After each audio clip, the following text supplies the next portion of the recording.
नमस्कार दोस्तों, आपका मेरे यूट्यूब चैनल क्रिएटर दीदी में बहुत बहुत स्वागत है।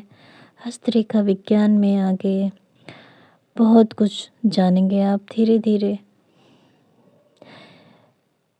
दोस्तों, हस्तरेखा विज्ञान एक बहुत ही रहस्यमय विज्ञान है और भविष्य के बारे में जानने के लिए तो सभी बहुत उत्सुक रहते हैं।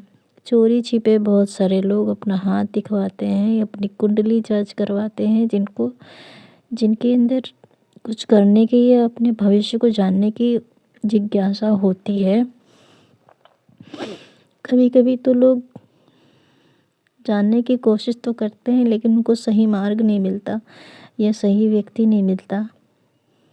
तो ऐसे में अगर कुछ चीज़ें खुद ही जान ली जाएं और खुद ही अपने हाथ को देख लिया जाए कि हमारे हाथ में क्या शुभ और अशुभ संकेत हैं, हमें क्या कर्म करने चाहिए जिससे हमारी रेखाओं में सुधार हो, तो इससे अच्छा और क्या होगा। दोस्तों, मेरा मकसद है कि आप लोगों को बेसिक जानकारी से लेकर गूढ़ जानकारी हस्तरेखा विज्ञान के बारे में देना।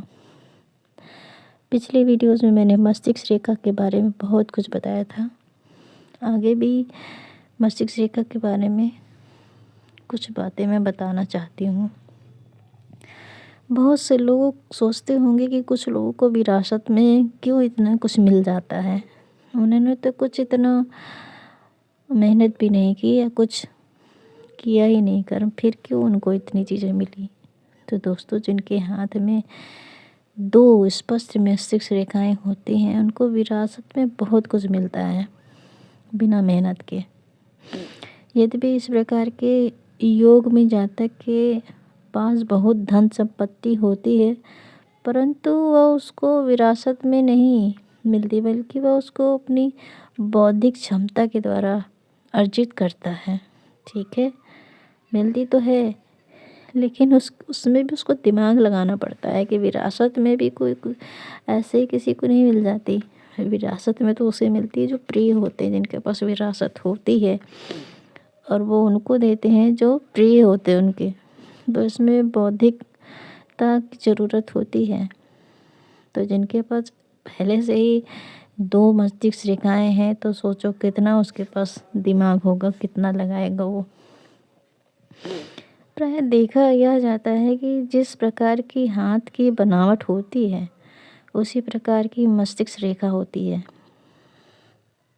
जैसे वर्गाकार अगर हाथ है, तो उसमें संतुलित मस्तिष्क रेखा देने वाली सीधी रेखा होगी, और दार्शनिक हाथ में कुछ नुकीले और बहुत नुकीले हाथों में कल्पनाशीलता देने वाली नीचे की ओर मुड़ने वाली रेखा होगी।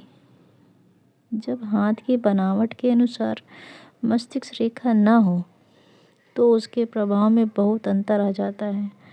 उदाहरण के लिए, यदि वर्गाकार हाथ में नीचे की ओर मुड़ जाने वाली रेखा हो, तो इसका क्या प्रभाव होगा। इसका प्रभाव यह होगा कि प्रकृति के अनुसार तो जातक व्यवहारिक स्वभाव का था, परंतु उसमें कल्पनाशीलता ने प्रचुर मात्रा में अधिकार जमा लिया। और इसी तरह यदि दार्शनिक कुछ नुकीले या बहुत नुकीले हाथों में सीधी मस्तिष्क रेखा पाई जाए, तो क्या होगा। तो यह समझना चाहेगा कि कल्पना या दर्शन के स्रोत में रहने होने पर भी जातक संतुलित मस्तिष्क का और व्यवहारिक होगा। ठीक है, ये बात अगर समझ में नहीं आई होगी तो मैं शॉर्ट वीडियो में इसको समझा दूंगी दोस्तों। ठीक है, सबसे निम्न प्रकार के हाथ में मस्तिष्क रेखा अधिकतर सीधी, छोटी और भद्दी बनी होती है। यदि इस प्रकार के हाथ में मस्तिष्क रेखा लंबी और सीधी सुस्पष्ट हो, तो जातक के क्रूर और पशु के समान स्वभाव में कमी हो जाएगी और उसमें आर्थिक बौद्धिक विकास हो जाएगा।